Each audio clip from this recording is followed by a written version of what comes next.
আসসালামু আলাইকুম ফ্রেন্ড, কেমন আছেন? আশা করি আপনারা সবাই ভালো আছেন। আপনাদের দুই আলহামদুলিল্লাহ আমি একদম ভালো আছি।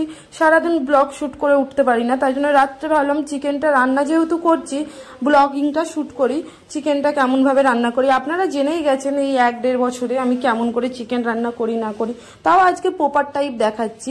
আর তার আগে দেখিয়ে দিই, আমার আদা রসুনটা শেষ হয়ে গিয়েছিল ঘরের, তাই জন্য আদা রসুনটা কেটে বেছে আদা রসুনটা পিষে নিলাম, মানে মিক্সিতে ব্লেন্ডারে ব্লেন্ড করে নিলাম। তারপরে দেখেন ব্লেন্ডারটা রেখে দেওয়ার পরে আদা রসুনটা আপনাদেরকে দেখিয়ে দিলাম। তো রেখে দেওয়ার পরে এবারে আমি কড়াইটা চাপিয়ে দেবো। আর কি বলুন তো, দুপুরবেলার অনেক ভাত পড়ে আছে, আর কি রাত্রেবেলা আমি আজকে রুটি খাবো, ভাত খাওয়ার ইচ্ছা নেই। বরকে বলে দিয়েছি রুটি আর এই গরমেতে জ্বলে পুড়ে বানাবো না, তুমি রুটি বাইরে থেকে কিনে আনো। ও আমাকে বারণ করে যে রুটি যখন তুমি একার জন্য তখন কিনে নিয়ে চলে আসবো, এটাই। আর আজকে রাত্রেবেলা ভালোই বৃষ্টি হয়েছে জানেন তো, বৃষ্টি হতে আবহাওয়াটা ঠান্ডা হতে রাত্রে ঘুমটা দারুণ হয়েছে। তো যাই হোক, দেখেন লঙ্কা গুঁড়োটাও শেষ হয়ে গিয়েছিল, সেটা ঢেলে নিয়েছি। ঢেলে নিয়ে এদিকে কড়াইটা চাপিয়ে দিয়েছি গরম হতে, আলুটা ভাজবো বলে। আর তার আগে এই যে আদা রসুন আরে সব ঢেলে রেখে দিই, না হয় এখন যদি অমু করে না ঢালা হয় তো সে কালকে সকালেই ঢালা হবে, এরকম অবস্থা। আর বাচ্চারা টিউশন আরে সব পড়ে চলে গেছে, এইটাই। তারপরে দেখেন কন্টেনারে রেখে দিলাম। তারপরে কি কি মশলা লাগবে সেগুলোই দেখিয়ে দিচ্ছি। লঙ্কা গুঁড়ো, হলুদ গুঁড়ো, ধনে গুঁড়ো, জিরে গুঁড়ো, লবণ আর আদা রসুন। আর লাস্টে গোটা গরম মশলা দেবো না, গরম মশলা পেস্ট লাস্টে হয়ে আসলে ছিটিয়ে দেবো, এই তো এইটাই। তারপরে দেখেন কড়াইতে তেল দিয়ে দিচ্ছি। আর আজকে কি বলুন তো, চিকেনে আমি টক দই ব্যবহার করব না, আজকে আমি ব্যবহার করব টমেটো, এটাই। টক দই বাড়িতে নেই তাই জন্যই ব্যবহার করলাম না, নাই আপনাদের কাছে থাকলে অবশ্যই ব্যবহার করবেন। আর তারপরে একটু বড় বড় করে আলু কেটে নিয়েছি, চিকেনের আলু তো মাটনের আলু আপনারা একটু বড় বড় সাইজের কাটবেন, তবে খেতে ভালো লাগবে, তো সেইটাই কেটেছি। তারপরে দেখেন তেলটা ভালোভাবে গরম হয়ে যাওয়ার পরে আলুগুলো দিয়ে দিলাম। তারপরে নুন হলুদ দিয়ে ভালোভাবে ভেজে নিতে হবে, খুব ভালোভাবে ভাজবেন। যত ভালো করে এই আলুটা ভাজা হবে ততই খেতে ভালো লাগবে, চিকেনটা বলো আলুটা বলো।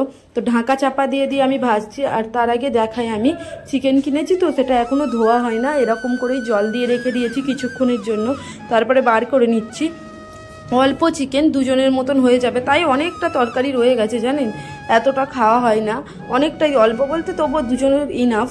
তো তারপরে নিয়ে নিচ্ছে। আর আমি তো জানেন আমি একদম হাড় খেতে পছন্দ করি না, একটুও পছন্দ করি না আমি হাড়, আমি মানে কি আর বলে সলিড মাংস আমি ছাড়া খাই না, এরকম অবস্থা। তারপরে দেখেন পেঁয়াজ কাটবো বলে বঁটিটা ভালো করে ধুয়ে নিলাম, ধুয়ে তারপরে আমি পেঁয়াজ কাটছি। আমার বাড়িতে যারা পড়তে আসে না, ওই বাচ্চার মায়েরা তো আসে ওদেরকে দিতে, আমি যখন মাঝে মাঝে আনাজ টানাজ করি তো ওরা একটু গল্প আরে করে, আমাকে বলে তুমি কি করে বঁটিতে কাটো গো পেঁয়াজ বলো, আলু টালু সবজি। আমি বলি কেন, তোমরা বলে আমরা তো ছুরিতে কাটি, বঁটিতে কাটতেই পারি না। আমি বলে আচ্ছা, বঁটিতে কত সুবিধা না কাটতে, আমাদের কাছে মনে হয় ওদের কাছে নাও হতে পারে, তাই না বলেন। তারপরে দেখেন হাফ টমেটো ছিল, টমেটো আছে ফ্রিজে, এই হাফ টমেটোটাই দেব।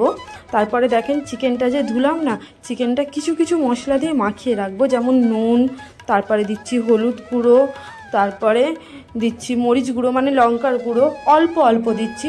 আর তারপরে আদা রসুনের ওই একটুকু পেস্টটা দিচ্ছি। এরকম করে একটু চিকেনটা মাখিয়ে রেখে দেবেন, একবারে কাঁচা চিকেন দেবেন না, একটু মাখিয়ে রেখে তারপরে মশলার সঙ্গে কষিয়ে দেবেন, দেখবেন এই চিকেনটা অসাধারণ খেতে হয়। সব চিকেন খাওয়াই ভুলে যাবেন, সব রকম স্টাইল, এইটা খেলে একবার।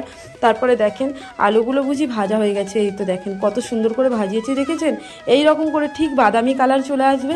আর আলুটা প্রায় 70% কুক হয়ে যাবে এই তেলের সঙ্গে, তখন আলুটা এরকমভাবে তুলে নেবেন, দেখবেন এই আলুটা খেতে অসাধারণ হয়। আমার বর আমাকে প্রত্যেকবারে বলে, প্রত্যেকবারে যে পায়েল তুই চিকেন রান্না করিস কিংবা মাটন রান্না করিস, যাই রান্না করিস, তো আলু কি করে এত স্বাদ আছে, তুই কি করে রান্না করিস রে আলু ভাজিস। আমি বলি কেন, আরও একটা আমি টিপস ফলো করি, কি জানেন, আলু ভাজার সাথে না একটু দিয়ে দিলেন ওই যে আদা বাটার রস দিয়ে দিলেও না দারুণ হয় আলু ভাজা। আমার বাবা আসছিল না একবার আমাদের বাড়িতে অনেক দিন আগে, তো আমার বাবা এসে বলেছিল আমাকে যে এত সুন্দর করছি তুই আলুটা স্বাদ নিয়ে আসছিস কি বলবি, তাতে আদার রস দিয়েছিলাম স্পেশাল করে, তাই জন্য। তারপরে দেখেন আলুটা সুন্দরভাবে তুলে নেওয়ার পরে একটু তেল অ্যাড করে দিলাম, মনে হলো কম তো তাই জন্য। আমি কিন্তু গোটা গরম মশলা ফোড়নে দিই না, আমার বড় পছন্দ করে না বলে, আপনারা দিতে পারেন। আর তারপরে দেখেন পেঁয়াজটা কিন্তু আমি আধ ভাজা করি না, ভালোই বাদামি কালার এসছে, তারপরে কিন্তু আমি মরিচ মশলা সব দিচ্ছি, যেমন ধনে গুঁড়ো, জিরে গুঁড়ো, লঙ্কা গুঁড়ো, হলুদ গুঁড়ো, আদা রসুনের পেস্ট, এগুলো তো মাস্ট দিতেই হবে।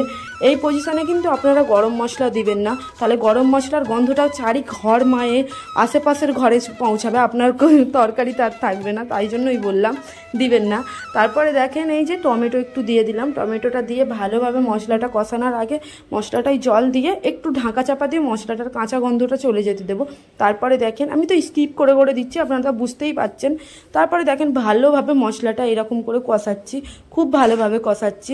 যত ভালোভাবে মশলাটা কষানো হবে তারপরেই চিকেনের সঙ্গে কষালে তারপরেই স্বাদ আসবে, এইটাই। তো দেখেন ভালোভাবে কষিয়ে নিচ্ছি, খুব ভালোভাবে কষানোর পরে তারপরেই আমি চিকেন দেবো। তো একটা কথা আমি বলি, একটা বোন আমাকে কালকে কমেন্ট করে বলেছে, বোন কি দিদি কি হবে আমি জানি না, আমি বোনই বলে দিলাম। তো দেখেন মশলাটার সঙ্গে চিকেনটা দিয়ে এবারে কষাই। তো কমেন্টের উত্তরটা আমি তাকে বলেছি আজকের ব্লগে আমি দিয়ে দেবো। সে বলেছে আমি নাকি ঠিকঠাক কথা বলতে পারি না। বোন আমি না হয় ঠিকঠাক কথা বলতে পারি না, তুমি তো ঠিকঠাক শুনতে পাও, বলো তুমি না একটু অ্যাডজাস্ট করে নিও, ঠিক আছে? এর থেকে বেশি আমি তোমায় কিছু বলবো না গো। আর বলতেও আমার বিবেকে বাদে, আমি না কাউকে এত ছোট করে কোনোদিনও কথা বলি না, আর বলতেও পারি না, এটাই হচ্ছে কথা। তাই জন্যই তো আজকে আলহামদুলিল্লাহ আমার এই পজিশন। তো যাই হোক, যা হয়েছে সব আল্লাহর কাছে আমি শুকরিয়া আদায় করছি।